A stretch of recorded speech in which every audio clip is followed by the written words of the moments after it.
Alkitab tidak berkata begini, menaburlah saat engkau cukup. No. Persembahan terbaik yang pernah tercatat di dalam Alkitab bukan dari orang yang kaya, tapi dari seorang janda yang miskin. Mengapa janda itu bisa memberikan semuanya dengan ketaatan kepada Tuhan? Karena Tuhan lihat apa? Ingat, Tuhan kita, Tuhan yang melihat hati. Ada yang bilang gini, Bu, tapi kali ini penghasilan saya itu enggak kayak bulan lalu, Bu. Masih dipotong utang, masih dipotong ini, masih dipotong itu. Masa saya harus memberi persepuluhan itu dari semua itu? Kan saya juga banyak pengeluaran. Saya bilang, jadilah sesuai imanmu. Kalau engkau hitung-hitungan sama Tuhan, ya Tuhan juga hitung-hitungan. Nah, itulah manusia, saudara. Apalagi kalau ngasih persembahan di gereja, nyanyinya persembahan kami sedikit sekali. Udah sedikit ngomongnya apa lagi? Kiranya Tuhan terimalah. Dengan apa? Dengan senang hati. Kurang ajar nggak? Ngasih sedikit minta Tuhan terima dengan senang hati. Maka terdengarlah suara dari sorga, malaikat balas, berkat yang ku beri. Apa? Sedikit sekali. Lanjut, kiranya engkau terimalah dengan senang hati. Pret. Hati-hati, saudara. Ngasihnya sedikit, mintanya, itulah orang Kristen. Ngomong aja, bagaimana kita bisa melihat berkat Tuhan tercurah? Jangan tunggu cukup, jangan tunggu kaya baru menabur. Saya berani menyatakan ini di depan mimbar ini. Kenapa? Saya adalah saksi melihat bagaimana hidup saya diberkati karena saya mau menabur. Tidak tunggu kaya. Enggak tunggu kaya. Orang yang menabur janji Tuhan tidak akan pernah dipermalukan. Saya itu melihat contoh dari mami saya. Dari masih kecil mami saya itu, saudara. Setiap kali ada orang miskin datang dari kampung, ada pendeta yang datang, dia gak peduli. Mau pendeta, mau ustadz datang ke rumah, selalu mami saya itu bungkusin beras 5 kilo kasih duit. Itu saya lihat dengan mata kepala saya dari saya masih kecil. Kalau hari ini di masa tua mami saya bisa beliin dia rumah. Saya yakin itu hasil tuayannya dulu. Sehingga Tuhan memilih saya salah satu orang dari anaknya dia. Diangkat Tuhan, dipakai Tuhan, dan sekarang saya memberkati kehidupan mami saya di masa tua. Itu yang tertanam di pikiran saya sejak dahulu. Tuhan itu tidak pernah berhutang. Kalau hari ini engkau rajin menabur, mungkin salah satu nanti dari anakmu ada yang akan diberkati Tuhan. Itu tidak direkayasa, saudara. Saya selalu melihat setiap ada orang susah datang ke rumah dari saya masih kecil. Mami saya selalu suruh siapin, ya beras, uang, selalu. Sampai hari ini mami saya tuh terus menabur dan menabur. Tapi saya melihat sampai di masa tua hidupnya Tuhan pelihara. Tuhan pelihara. Tidak ada yang mustahil asal kita mau. Nah, hari ini saya pengen kita membaca ayat dari gereja yang diberikan, Maleakhi pasal yang ketiga. Tapi kita baca mulai dari ayat yang ke-6, saudara.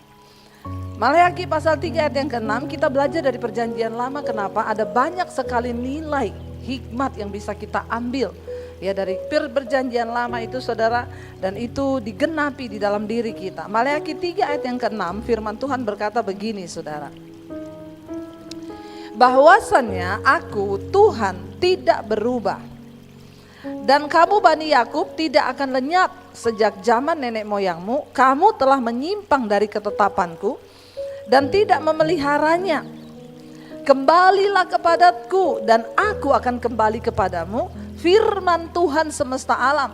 Tetapi kamu berkata, dengan cara bagaimanakah kami harus kembali? Jadi bangsa ini saudara tidak pernah mau nurut kepada firman Tuhan. Bahkan dikatakan di sini, sejak zaman nenek moyangmu kamu itu telah menyimpang dari semua ketetapan yang sudah Tuhan berikan. Tuhan itu memberi hukum-hukumnya kepada bangsa ini. Kenapa hukum Tuhan diberikan? Untuk mengatur supaya hidup manusia di bumi itu bisa sejahtera. Kenapa ada firman Tuhan? Kenapa ada hukum? Supaya kalau engkau ikuti hukum-hukum ini, hidupmu sejahtera di bumi. Tuhan berkata, bahkan sejak zaman nenek moyangmu, kamu itu telah menyimpang dan menyimpang dari ketetapanku dan tidak memeliharanya. Makanya Tuhan bilang, kembalilah kepadaku, maka aku akan kembali kepadamu, firman Tuhan semesta alam. Tetapi kamu berkata, dengan cara bagaimana kami kembali? Ya, Tuhan bilang, kau sudah pergi jauh. Engkau tidak memelihara ketetapanku, balik lagi. Mereka bingung, bagaimana caranya kami balik. Lalu ayat yang ke-8 firman Tuhan berkata begini, bolehkah manusia menipu Allah, namun kamu menipu aku? Ya, bagaimana caranya? Tetapi kamu berkata, dengan cara bagaimanakah kami menipu engkau? Mengenai persembahan persepuluhan dan persembahan khusus. Ya, jadi Tuhan memberi ketetapan kepada bangsa itu, mereka harus mengembalikan persembahan persepuluhan dan persembahan khusus. Persembahan persepuluhan itu berbeda dengan persembahan khusus, saudara. Diberikan kepada imam di bait Allah. Ya, lalu imam juga harus memberi persepuluhan lagi. Bukan berarti setelah kita jadi pendeta kita nggak menabur, salah. Sebagai hamba Tuhan kita harus menabur. Dari mana? Dari berkat yang didapat. Tuhan bilang, ya mereka tanya bagaimana kami harus kembali. Lalu Tuhan bilang, bolehkah manusia menipu Allah? Masa manusia bisa menipu Allah? Tapi Tuhan bilang, kamu sudah menipu aku. Dengan cara bagaimana Tuhan kami menipu engkau? Dengan persembahan persepuluhan dan persembahan khususmu. Ayat yang berikutnya di sana dikatakan, ayat yang ke-9 saudara. Kamu telah kena kutuk, tetapi kamu masih menipu aku. Ya, kamu seluruh bangsa. Jadi pada zaman itu saudara, hidup mereka terkutuk. Orang yang terkutuk itu saudara, hidupnya susah terus. Gak pernah ada damai sejahtera, uang kurang terus. Ya, engkau lihat ciri-ciri orang yang terkutuk. Jangan sampai kita ini juga hidup dalam keadaan yang terkutuk. Kenapa? Karena kita gak taat kepada firman Tuhan. Lalu di sana dikatakan saudara, ya ayat yang ke-10, bawalah seluruh persembahan persepuluhan itu ke dalam rumah perbendaharaan supaya ada persediaan makanan di rumahku, dan ujilah aku, firman Tuhan semesta alam, apakah aku tidak membukakan bagimu tingkap-tingkap langit dan mencurahkan berkat kepadamu sampai berkelimpahan. Kita disuruh mengembalikan persepuluhan. Ada yang bertanya, Bu, banyak sekali 1/10. Sekali lagi, memberi kepada Tuhan itu soal sikap hati. Kalau mau ditanya miliknya Tuhan dalam hidup kita berapa persen? Semua milik Tuhan. Tidak ada satupun yang kita dapat di hidup ini karena kekuatan kita. Bahkan nafas hidup ini adalah pemberian Tuhan. Nafas ini loh. Saudara bisa bayangkan kalau engkau sesak napas hari ini, engkau pergi ke rumah sakit, bayar tabung oksigen itu berapa? Seringkali kita tuh lupa. Kita mengukur berkat-berkat Tuhan itu hanya dari uang materi. Kita lupa, saudara, pagi hari engkau bisa buang air besar, buang air kecil, itu anugerah.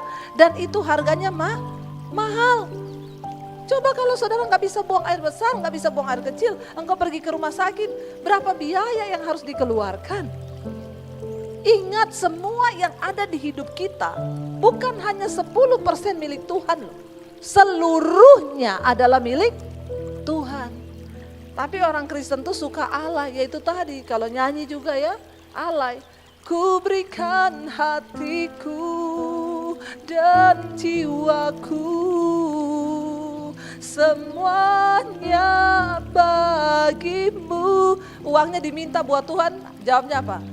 Tunggu dulu Tuhan. Tapi nyanyi, semuanya bagimu. Red enggak?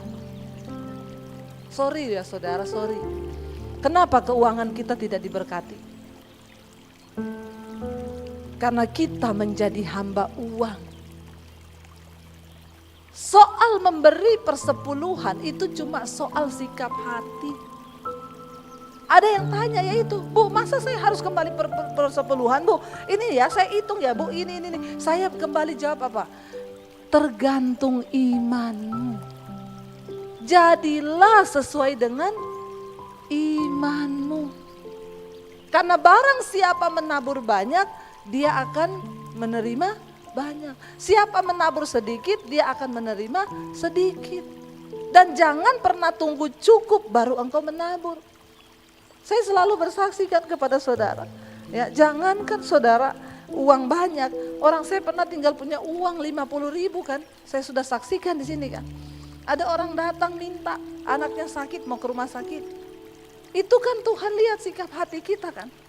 Saya bilang kenapa juga dia pinjam 50.000, 20 tahun yang lalu nih 20.000. Saya bilang sama suami, kenapa dia pinjam 50.000, kita tinggal punya 50.000, dia pinjam lagi 50.000.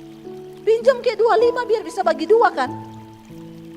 Tapi saya masuk ke kamar, suami saya udah bilang gini lagi, Say, aku nurut kamu loh.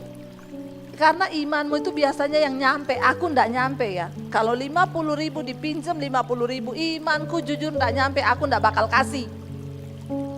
Tapi terserah kamu yang peka, kata suami saya. Saya masuk di kamar, saya berdoa, Tuhan bagaimana ini Tuhan?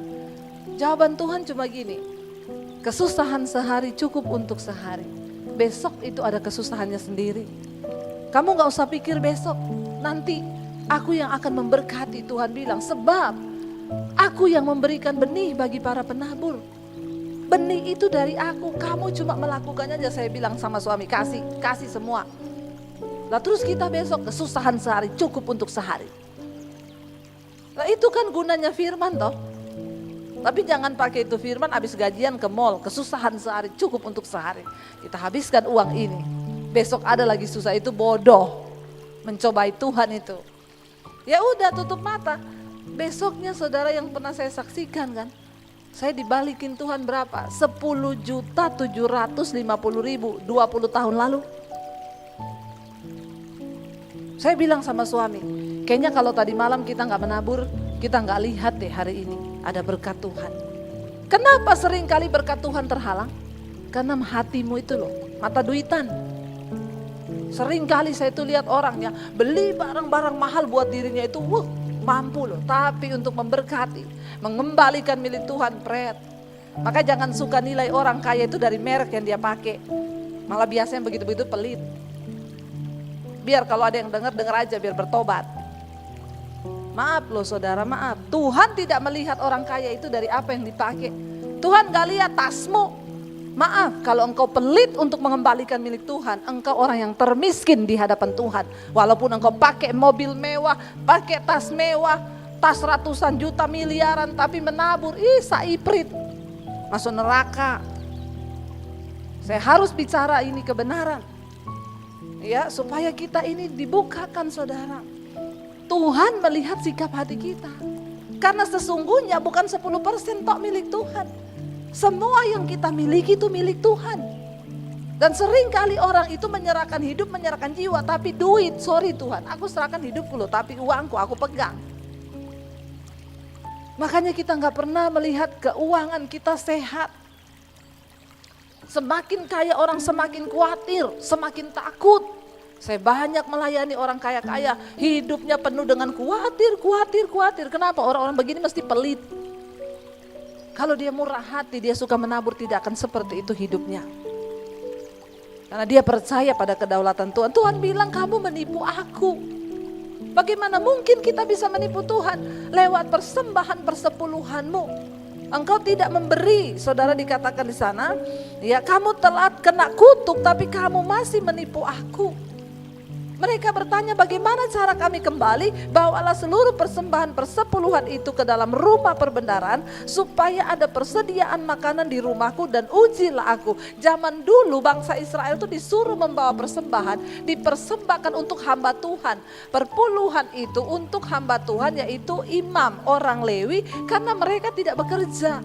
Mereka hidup dari pelayanan. Karena mereka tidak mendapat bagian di dalam tanah warisan yang diberikan 12 suku Israel, 11 suku dapat bagian tanah. Mereka bekerja sebagai peternak, sebagai petani. Tetapi suku Lewi mereka tidak mendapat bagian tanah. Mereka hidup dari persembahan persepuluhan itu, mencukupi kebutuhan mereka supaya ada persediaan makanan untuk para hamba-hamba Tuhan. Dikatakan di situ, dan mereka itu memang harus dikhususkan untuk melayani Tuhan. Makanya dikatakan supaya ada persediaan makanan bagi hamba-hambaku, di situ dikatakan ya, dan ujilah aku, kata firman Tuhan, ya, aku Tuhan Allah semesta alam, apakah aku tidak membukakan bagimu tingkap-tingkap langit dan mencurahkan berkat kepadamu sampai berkelimpahan. Mari cek hati kita hari ini, saudara. Apakah untuk menabur kita itu masih mikir mengembalikan milik Tuhan? Jangan sampai kita termasuk orang yang menipu Tuhan. Ada yang tanya, Bu, itu kan zaman perjanjian lama, perjanjian baru itu sudah tidak ada lagi perpuluhan. Sorry saudara, masalah ini bukan soal perjanjian baru, perjanjian lama. Ini hanya tolak ukur hatimu dengan Tuhan. Kenapa? Karena sangat berbahaya kalau engkau menjadi hamba uang, maka binasa hidup. Perpuluhan itu melatih kita ini tidak cinta uang. Perpuluhan itu melatih hidup kita ini, matanya ini nggak tertuju ke duit tok, supaya kita bisa berbagi. Nah di sini dikatakan, maka Tuhan juga bilang ayat yang berikutnya, aku akan menghardik bagimu belalang pelahap, supaya jangan dihabisinya hasil tanahmu, dan supaya jangan pohon anggur di padang tidak berbuah bagimu, firman Tuhan semesta alam. Maka segala bangsa akan menyebut kamu berbahagia. Apa itu belalang pelahap? Yang memakan segala hasil. Saudara, kalau engkau tidak memberi bagian Tuhan dari hidupmu, belalang pelahap akan datang. Contoh, sakit.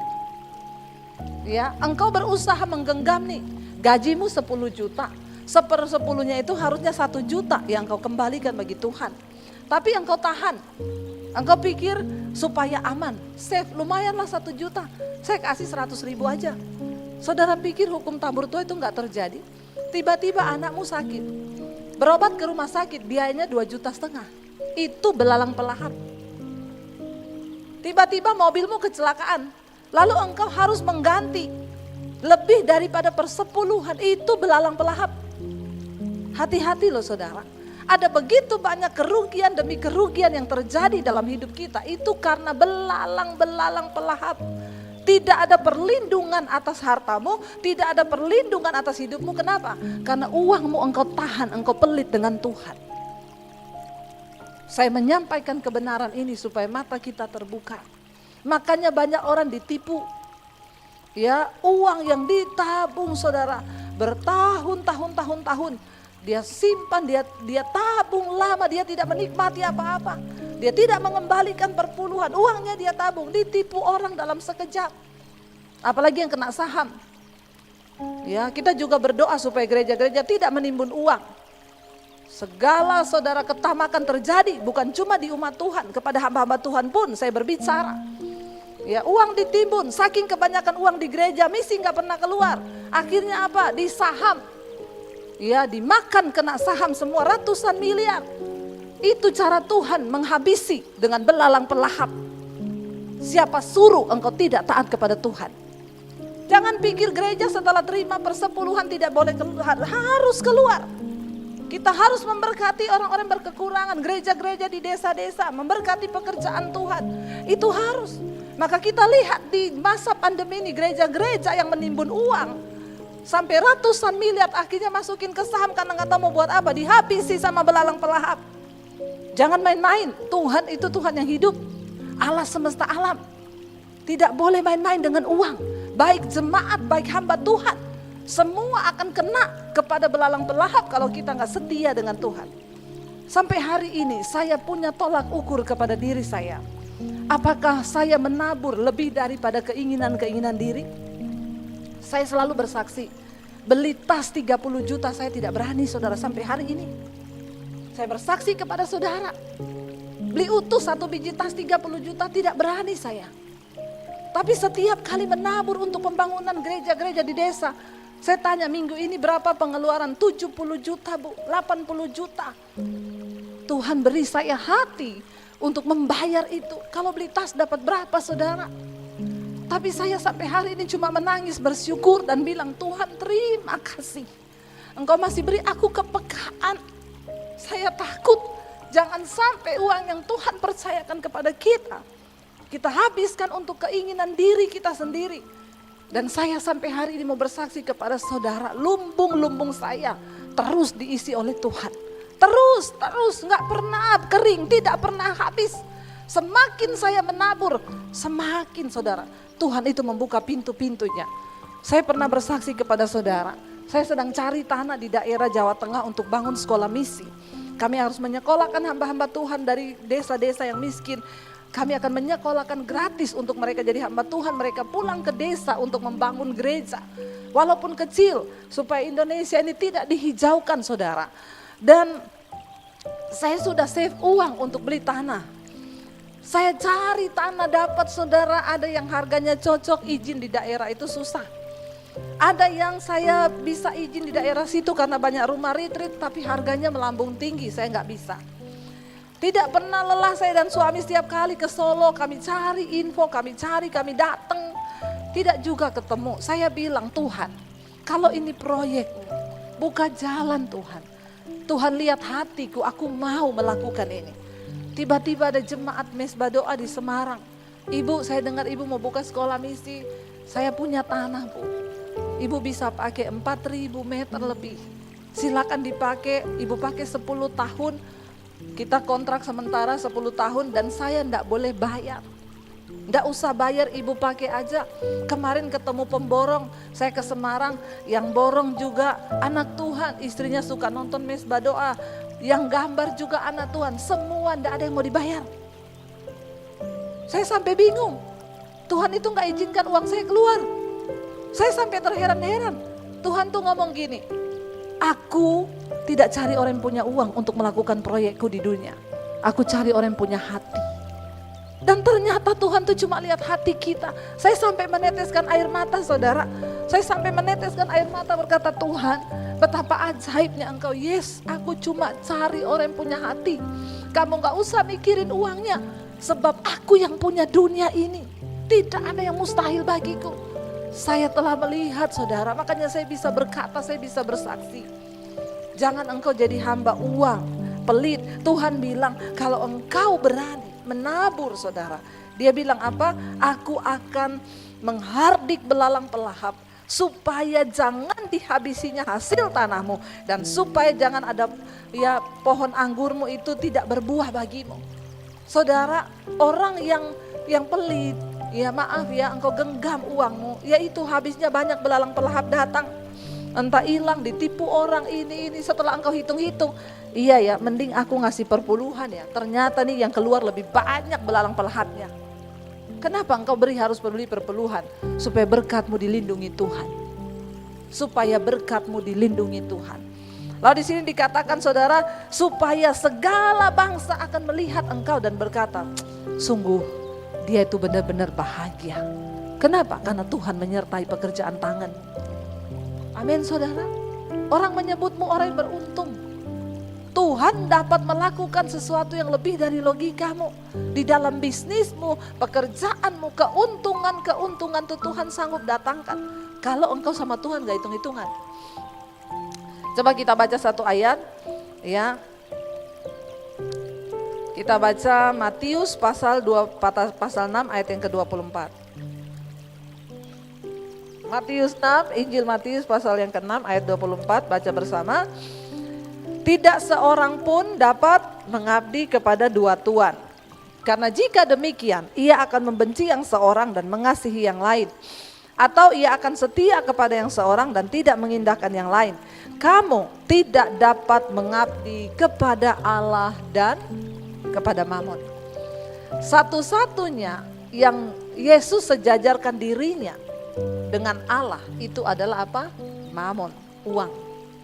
Di dunia ini orang itu, semua rata-rata orang di dunia ini yang dia cari nomor satu itu uang. Kalau orang yang kenal Tuhan, yang dia cari pertama itu Tuhan. Nomor dua baru uang. Tapi rata-rata orang di dunia, termasuk banyak orang yang ngaku Kristen, yang dia cari pertama di dunia ini apa? Uang. Nomor dua baru Tuhan. Saudara, Yesus mensejajarkan dirinya dengan uang. Dia bilang, kamu tidak bisa mengabdi pada Allah dan pada Mamon. Karena kalau kamu mengabdi pada dua-duanya, maka kamu akan mencintai salah satunya. Kalau kamu memilih mencintai Tuhan, maka uang akan jadi nomor dua. Tapi kalau engkau memilih mencintai uang, maka Tuhan yang menjadi nomor dua di hidupmu. Makanya banyak orang menghalalkan segala cara untuk mendapatkan uang. Saudara, waktu engkau cari Tuhan, Tuhan adalah sumber dari segala-galanya. Akan ada banyak pintu-pintu yang engkau tidak pernah pikir akan terbuka bagimu. Saya sudah melihat itu. Bagaimana Tuhan memelihara dengan hal yang kami tidak bisa pikirkan. Tetapi Tuhan membukanya, saudara, bagi kami. Tapi orang kalau cari Tuhan, engkau tidak dapat, kalau engkau cari uang, engkau tidak dapat Tuhan. Mungkin engkau dapatkan uang, tetapi kebinasaanlah yang akan engkau dapatkan pada akhir ujung hidupmu. Dikatakan di sana, orang itu tidak bisa mengabdi pada dua tuan, pada Allah dan pada Mamon. Karena pada akhirnya engkau akan mencintai salah satu dan akan membenci yang satu. Saya percaya semua kita dulu hidup jauh dari Tuhan. Atau masih sampai saat ini ada yang masih jauh. Ya, tidak usah angkat tangan. Yang masih jauh bertobat saja, amin. Harusnya kita sudah dekat dengan Tuhan. Sudah cukuplah hidup jauh-jauh dari Tuhan ya saudara ya. Apalagi dengan masa pandemi ini, virus corona yang menerpa. Saya berkata begini saudara, jangan hanya melihat yang buruk dari pandemi ini. Karena ada banyak yang positif dari corona. Bukan yang positif terjangkit. Tapi yang nilai positif dari pandemi ini banyak. Yang pertama, ya karena adanya virus dan pandemi ini manusia kita harusnya menyadari bahwa ternyata kematian itu berada sangat dekat dengan hidup kita, amin. Yang kedua, apa yang harus kita sadari? Dengan pandemi ini membuat banyak orang akhirnya berbalik untuk mencari Tuhan. Karena kita menyadari bahwa kita ternyata tidak bisa apa-apa. Pandemi ini juga telah membuat banyak keluarga disatukan kembali. Ya, pandemi ini juga telah membuat ya katanya si suku bunga bank menurun. Iya apa iya? Ya, banyak hal positif yang terjadi karena pandemi ini. Ya, terutama saudara, saya melihat ya. Saya hanya memberikan gambaran saja. Hari-hari ini banyak orang yang begitu takut dengan kematian. Tadi pagi saya dapat kabar Bapak Pendeta Meksinesi meninggal dunia. Ya, saudara, hidup ini singkat. Hidup ini hanya seperti uap kata firman Tuhan. Ya, kemarin itu saya ngobrol dengan salah satu orang, dia kakaknya positif kena corona umur 50 tahun, mamanya 86 tahun. Jadi karena mamanya bersama dengan kakaknya harus di swab dong. Ya karena kakaknya udah positif, di swab ternyata mamanya juga positif. Secara manusia kita melihat yang 86 tahun kena, yang 50 tahun kena. Yang lebih kita khawatirkan yang mana? Yang 86 kan? Karena kita pikir pasti lebih duluan mati kan. Ternyata kita salah saudara. Yang 86 sembuh, yang 50 meninggal. Dan yang 50 itu laki-laki loh. Virus ini tidak bisa terdeteksi, nggak ada seorang pun yang bisa melihat. Sehebat apapun kita menjaga, virus ini tidak terlihat mata. Kalau dikatakan orang yang tidak menjaga kebersihan itu dia akan lebih cepat kena, ya maaf, Pangeran Charles, keluarga Inggris itu kurang bersih apa? Namanya sesuatu yang tidak terlihat. Makanya waktu tahun baru kemarin saya menyampaikan, ayo kita jangan hanya meningkatkan sistem imun, tapi yang terutama sistem